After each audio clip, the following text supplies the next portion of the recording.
About self-reporting, where the probability that a man needs to get help and they land the wrong person.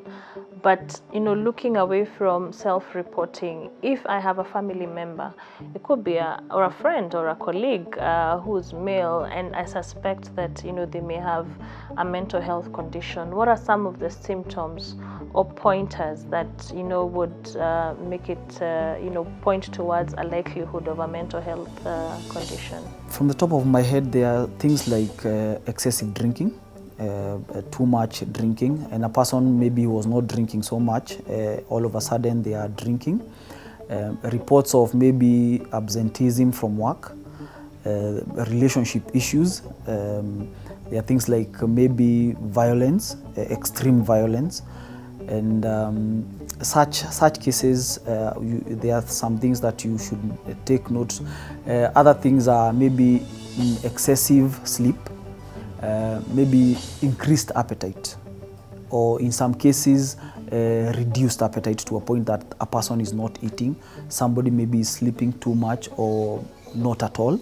The way a person is managing maybe their money, you may find that their priorities have changed, forgets to pay rent or doesn't even care whether the rent is paid. And it's not that they don't have the money, they just, the way they use their resources suddenly takes a dramatic shift. So those are some of the things, those behaviors are some of the things that you would start noting that something is off.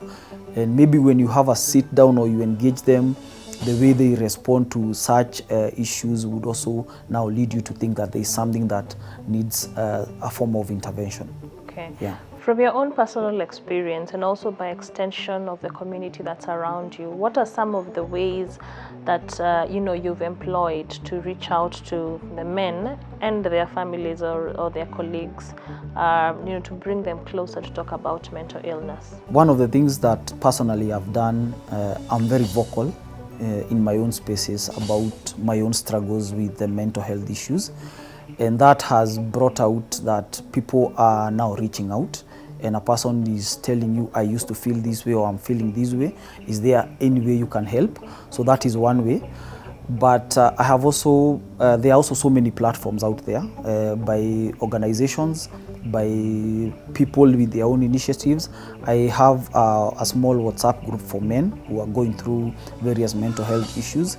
So we get to discuss and talk about our experiences, and we also have places where we can go for help.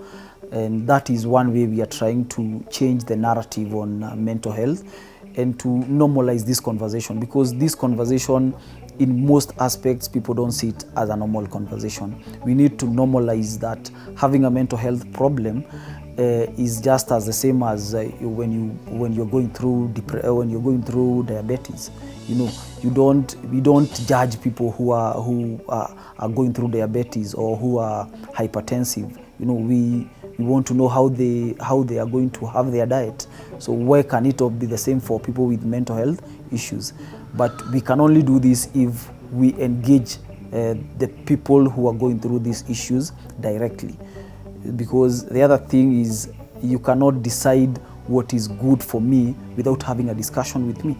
The way I would want to be treated, the way I would want to be listened to, and such.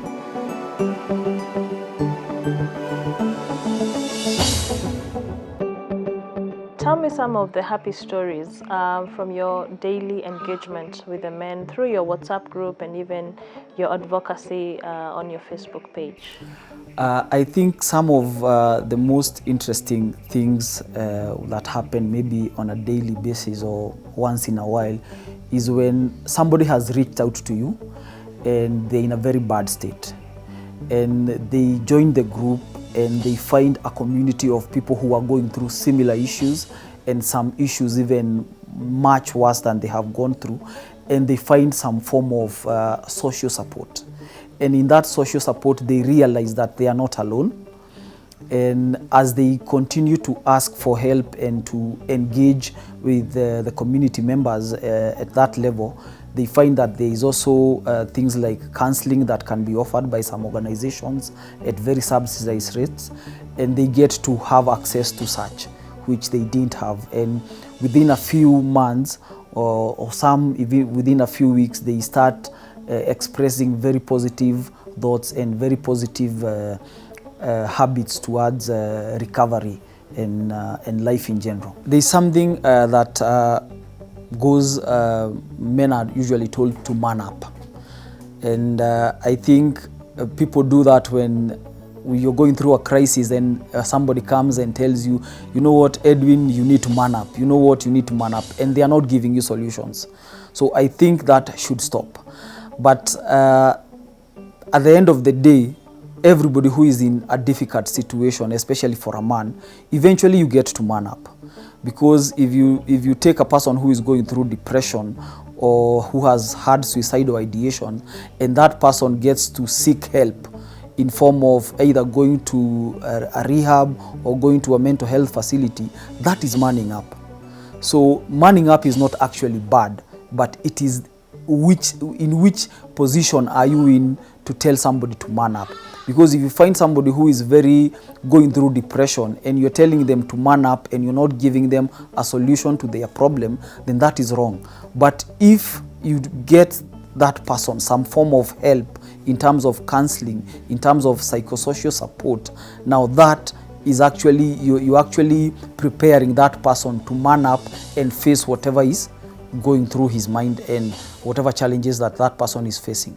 Thank you. Those are very kind words and very wise words from Edwin as we talk about mental health today. And indeed, each one of us can manage mental illness and also encourage mental health by having random acts of reaching out. Do you know somebody who's struggling with mental health? Reach out today and show concern, and above all, refer them to a place where they can get treatment and management. Thank you for watching Wanja's Life Diary.